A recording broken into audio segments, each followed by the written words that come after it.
আসসালামু আলাইকুম ওরহমতুল্লাহি ওবরাকাতু। সম্মানিত দর্শক শ্রোতা, আজ আমরা যাচ্ছি কুড়িগ্রামের একজন বিখ্যাত আল্লাহওয়ালা বসিরউদ্দিন মুন্সি, আপনারা যাকে চেনেন ঘুঘু মুন্সি নামে। সেই ঘুঘু মুন্সির কবর জিয়ারতের উদ্দেশ্যে রওনা দিয়েছি। আপনাদেরকেও দেখাবো তার কবর, যারা এখনো পর্যন্ত দেখেন নাই। তো দেশের যে কোনো প্রান্ত থেকে যারা আমাদের ভিডিওটি দেখছেন, সকলকে জানাচ্ছি শুভেচ্ছা। ইতিমধ্যে আমরা বেশ কিছু দূর রাস্তা পাড়ি দিয়ে চলে এসেছি। সেই রাস্তাটুকু আপনাদেরকে দেখাই নেই, কারণ ঝুঁকিপূর্ণ রাস্তা ছিল, ফোন ধরে রাখাটাও খুব কষ্টকর ছিল। তো আপনারা জানেন যে ঘুঘু মুন্সি বসিরউদ্দিন মুন্সি, তেনার ৩২ বছর পরও ২ থেকে ৩ বার নদী ভাঙ্গনে তার লাশ একেবারেই তাজা এবং কাফনের কাফন সহ অক্ষত ছিল। নিঃসন্দেহে তিনি একজন আল্লাহওয়ালা মানুষ, নয়তো লাশের এত যত্ন হতো না। তো কথা বলতে বলতেই আমরা চলে আসছি সেই কাঙ্ক্ষিত স্থানে। আলহামদুলিল্লাহ, এই যে মাঠ দেখছেন, বিশাল মাঠ, এখানে কুড়িগ্রাম চরমোনায় নমুনায় ৩ দিন ব্যাপী মাহফিল হয়ে থাকে। সামনে আল্লামা ফজলুল করিম রহমতুল্লাহি আলাই সেই প্রতিষ্ঠান মাদ্রাসা।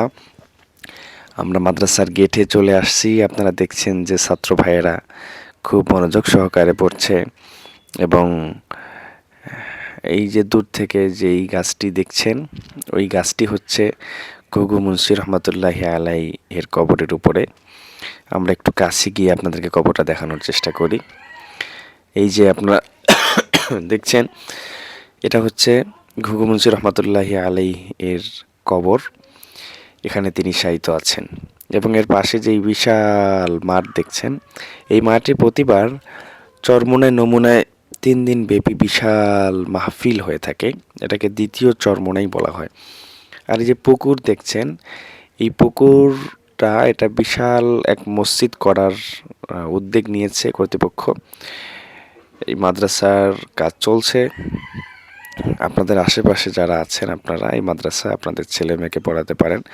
আমি যতটুকু খবর নিয়েছি, খুবই ভালো লেখাপড়া এবং আমল আখলাক। তো আমরা এখন একটু কবর জিয়ারত করব, যেহেতু আসছি।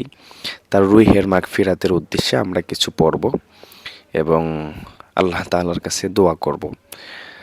তো আপনারাও সবাই দোয়া করবেন তার জন্য, আমাদেরকেও যেন আল্লাহ তাআলা এরকমভাবে তার খাস ওলি এবং তার প্রিয় বান্দা হিসেবে কবুল করে।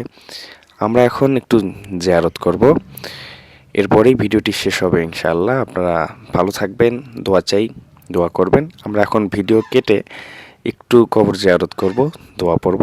সবাই ভালো থাকবেন। আসসালামু আলাইকুম ওয়া রাহমাতুল্লাহি ওয়া বারাকাতুহু। দেখা হবে নেক্সট ভিডিও ইনশাআল্লাহ।